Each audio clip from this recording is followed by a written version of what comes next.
ഈ ഞായറാഴ്ച പേതൃത്വയാണ്. പെട്ടെന്ന് പുതിയ തലമുറയിലെ ആളുകളൊക്കെ ചിന്തിക്കും, യുവജനങ്ങളും കുട്ടികളും ചിന്തിക്കും, പേതൃത്വേ 50 നോമ്പിൻ്റെ ഒരുക്കത്തിൻ്റെ തലേ ദിവസം, അതൊരു ഞായറാഴ്ചയാണ്, ആ ദിവസത്തെ വിളിക്കുന്നതാണ് പേതൃത്വ.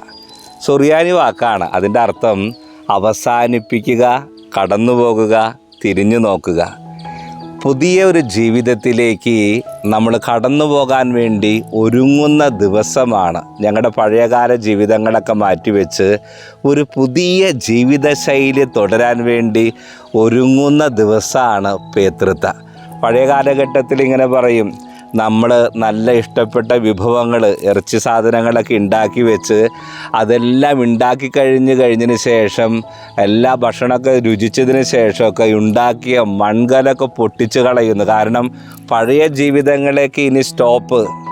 നാളെ വിഭൂതിയുടെ ദിനം മുതൽ പുതിയ ഒരു ജീവിതം, ആത്മീയമായും ശാരീരികമായും ദൈവത്തോട് ചേർന്ന് നിൽക്കാൻ വേണ്ടി ഒരുക്കത്തിൻ്റെ ദിവസം നടക്കുകയാണ്. ഇന്ന് വരെയൊക്കെ ഏറ്റവും ഇഷ്ടപ്പെട്ട കാര്യങ്ങളൊക്കെ ജീവിതത്തോട് ചേർത്ത് വെച്ചു.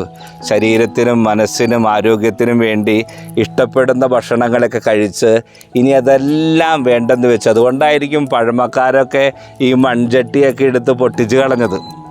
ഇനി നോമ്പൊക്കെ കഴിയുമ്പോൾ ഒരു പുതിയ ജീവിതത്തിലേക്ക് വരണം. നാളെ മുതൽ നോമ്പ് കഴിയുന്നേക്കാളും മുമ്പ് നോമ്പ് ആരംഭിക്കുമ്പോൾ ഒക്കെ വിഭൂതിയുടെ അന്ന് മുതൽ ഒരു ആത്മീയ ഉണർവിന് വേണ്ടി നമ്മളെ ഒരുക്കുന്ന ദിവസമാണ് പേതൃത്വ.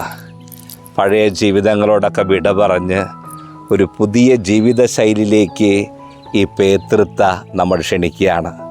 പുതിയ ജീവിതം, ഒരു കടന്നുപോകലിൻ്റെ, ക്രിസ്തുവിൻ്റെ സഹനത്തിൻ്റെ പാതകളിലൂടെ ഒരു ആത്മീയമായ നവീകരണം നമ്മിലും നമ്മളുടെ കുടുംബങ്ങളും സൃഷ്ടിക്കാൻ ഈ പേതൃത്വ ദിനം നമ്മളെ ഒരുക്കട്ടെ. ദൈവം സമൃദ്ധമായി നമ്മളെ അനുഗ്രഹിക്കട്ടെ.